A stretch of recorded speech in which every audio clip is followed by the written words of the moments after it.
Hello, I'm Essay, your AI essayist. Please note that all content, audio and video in this presentation are AI generated.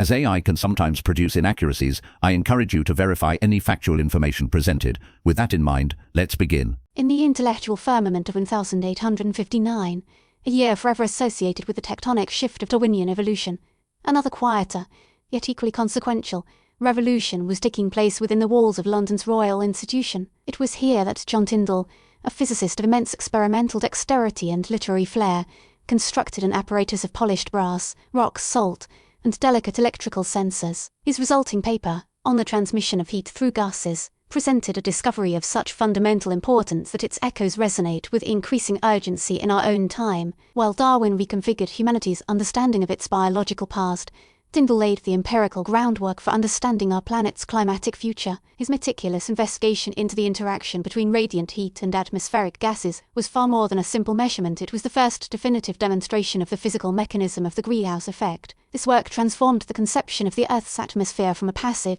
transparent envelope into a dynamic, chemically active thermal regulator, governed by the subtle agency of its trace components. The genius of Tyndall's 1859 contribution lies in its elegant simplicity, the profound clarity of its results, and the startling prescience with which its author grasped its global implications, establishing a lineage of inquiry that leads directly to the core of modern climate science. The scientific landscape into which Tyndall ventured was characterized by a grand and perplexing question: why is the Earth warmer than a simple calculation of solar input would suggest? The French mathematician Joseph Fourier, as early as the 1820s, had conceived of an answer. He then analogized the atmosphere to the glass of a hothouse, postulating that it must possess a quality of differential transparency, allowing incoming solar radiation to pass through while impeding the escape of outgoing terrestrial heat. This was a powerful and enduring concept, yet it remained a purely theoretical construct, lacking any experimental validation. The atmosphere's primary constituents, nitrogen and oxygen,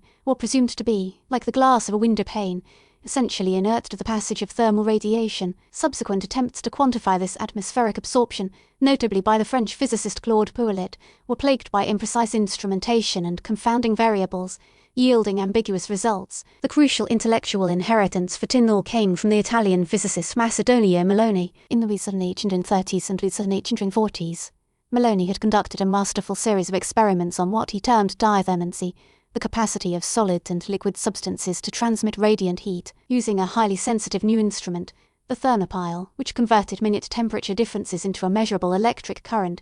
Melloni demonstrated that transparency to light was a poor guide for transparency to heat. He showed that a plate of clear rock salt was exceptionally diathermanous, transmitting heat almost perfectly, while a solution of alum, equally clear to the eye, was a powerful absorber. Melloni provided Tyndall with both the conceptual framework of selective absorption and the essential detection technology. Tyndall's great insight was to recognize that the final, unexamined frontier of diathermancy was the gaseous state itself. He set out to extend Melloni's methods to the air, to ask whether the invisible components of the atmosphere might harbor the secret to Fourier's planetary warmth. The success of Tyndall's investigation rested entirely upon the ingenuity and precision of his experimental design. The apparatus he constructed at the Royal Institution was a testament to the Victorian marriage of robust engineering and delicate measurement. At its heart was a hollow brass tube, approximately 4 feet in length, whose interior was polished to a mirror finish to minimize internal radiation effects. The ends of this tube were sealed with polished plates of pure rock salt,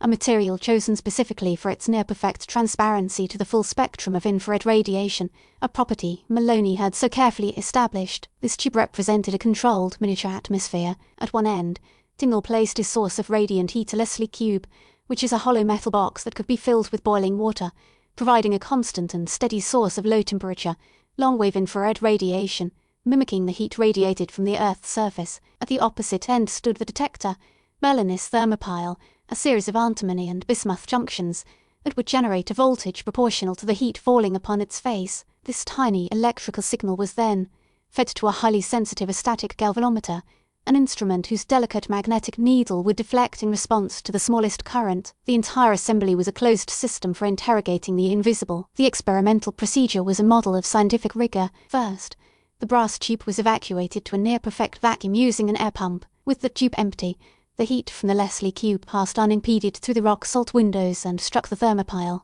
producing a steady baseline reading on the galvanometer. This reading represented the total transmission of heat. Then, With painstaking care, Tyndall would introduce a specific gas into the tube, allowing it to reach atmospheric pressure. Any absorption of heat by the gas would diminish the radiation reaching the thermopile, causing a corresponding reduction in the galvanometer's deflection. The difference between the vacuum reading and the gas reading provided a precise measure of the gas absorptive power. The elegance of the setup was its capacity to isolate the subtle behavior of a single variable, the composition of the gas, and translate its effect into a clear, quantifiable electrical signal. The results that emerged from this device were immediate and astonishing. When Tyndall filled the tube with the principal components of the air, dry oxygen and nitrogen, he observed almost no change in the galvanometer reading. The needle remained stubbornly fixed at a baseline established with a vacuum. These gases, comprising over 99% of the atmosphere, were, as long suspected, virtually transparent to terrestrial heat. They were thermal ghosts. The true revelation came when he introduced the so-called compound or polyatomic gases. Upon admitting carbon dioxide into the tube, a gas present in the atmosphere at only a few hundred parts per million, the galvanometer needle swung dramatically, indicating significant heat absorption. The effect with a refined gas, now known as ethene, a simple hydrocarbon, was even more powerful, absorbing orders of magnitude more heat than the elementary gases. He systematically tested a panoply of vapors and gases, from methane to sulfur dioxide to ammonia, discovering in each a potent capacity for absorbing radiant heat. The most profound discovery, however, concerned a substance, ubiquitous and vital water vapor. Generating water vapor and introducing it into his apparatus proved technically challenging, but Tyndall's persistence paid off. He found it to be the most powerful absorber of all the gases he tested. He demonstrated that even the minute, variable quantity of water vapor present in the laboratory air was responsible for a detectable portion of atmospheric absorption. This was the critical finding. The atmosphere's thermal properties were controlled, with an almost unbelievable efficacy, by its trace constituents. The major gases were mere spectators. The true actors were the complex molecules present in vanishingly small amounts. This discovery inverted the prevailing understanding of atmospheric physics, revealing that planetary temperature was governed by the few, the rare complex. John Tyndall was a scientist with a powerful synthetic imagination, and he immediately grasped the terrestrial significance of his laboratory measurements. He made an intellectual leap from the brass tube in his London laboratory to the vast expanse of the global climate system. In the conclusion of his 1859 paper and in subsequent lectures, he articulated these implications with a clarity and poetic force remains compelling. He understood that the differential absorption he had measured was the very mechanism Fourier had postulated. The atmosphere, by virtue of its water vapor and carbon dioxide, permitted the high-energy, shortwave radiation from the sun to warm the Earth's surface, but it intercepted and trapped a significant portion of the low-energy, long-wave infrared radiation attempting to radiate back into space. He wrote that these trace gases acted as a perfect trap for this terrestrial heat. More powerfully still, he connected this mechanism to the great geological question of the era, the cause of past ice ages. He reasoned that fluctuations in the atmospheric concentrations of these very gases could provide the answer. A reduction in the atmospheric blanket of water vapor or carbon dioxide would allow more heat to escape, plunging the planet into a deep freeze. Conversely, an increase would lead to a warmer climate. In a particularly famous passage, he declared that the removal of the aqueous vapor from the atmosphere of England for a single summer night would be attended by the introduction of a temperature of Siberian rigor. This was a stunning and prescient conclusion. He had identified the atmosphere's primary climate-regulating constituents and proposed a mechanism for profound climate change based on their variability. With this, the abstract physics of gaseous heat absorption became inextricably linked to the grand narrative of Earth's history and its potential future, a connection that defines the science of climatology. To this, the legacy of Tyndall's 1859 work propagated through the scientific world, creating ripples that expanded into entire new fields of inquiry. In the immediate term, the paper solidified his position as one of Europe's foremost experimental physicists, a peer of Helmholtz and Clausius. The sheer counterintuitive nature of his findings,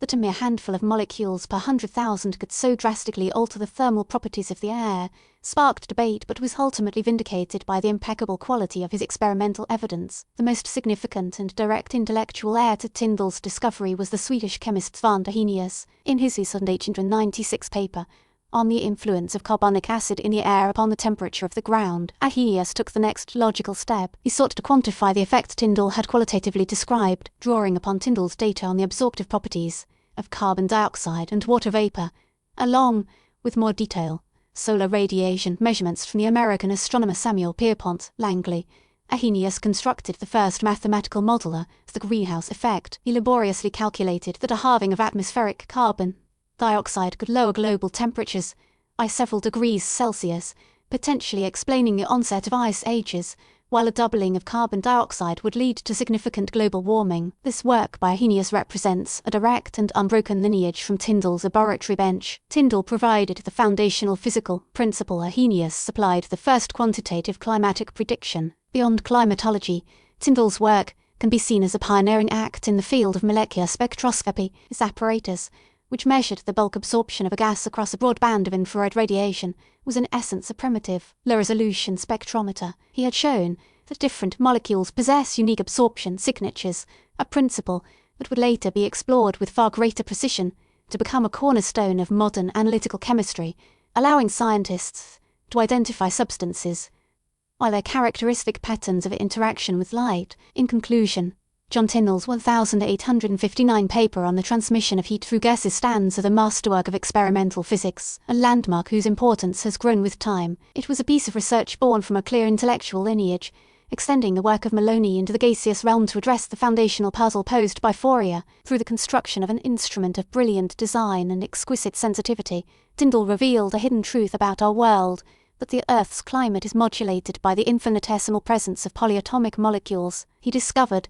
that the atmosphere's thermal character is defined by its trace constituents, demonstrating that water vapor and carbon dioxide are potent absorbers of the very heat that allows the planet to be habitable. His genius extended beyond the laboratory, as he immediately perceived the profound meteorological and geological implications of his findings, offering the first scientifically grounded mechanism for ice ages and, inadvertently, for anthropogenic warming. This single paper established the experimental bedrock upon which Arrhenius would build his quantitative models and upon which the entire edifice of modern climate science now rests. It is a powerful reminder that science of the most fundamental, curiosity-driven nature, conducted with brass tubes and boiling water, can yield insights of ultimate planetary relevance. To read Tyndall's work today is to witness the birth of an idea, an empirical revelation that remains as vital and urgent now as it was startling and revolutionary in the singular intellectual climate of 1859. We really appreciate you tuning in to this AI-powered presentation.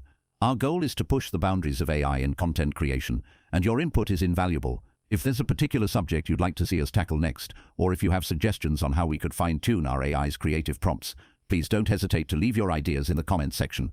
We're excited to bring you more unique content very soon.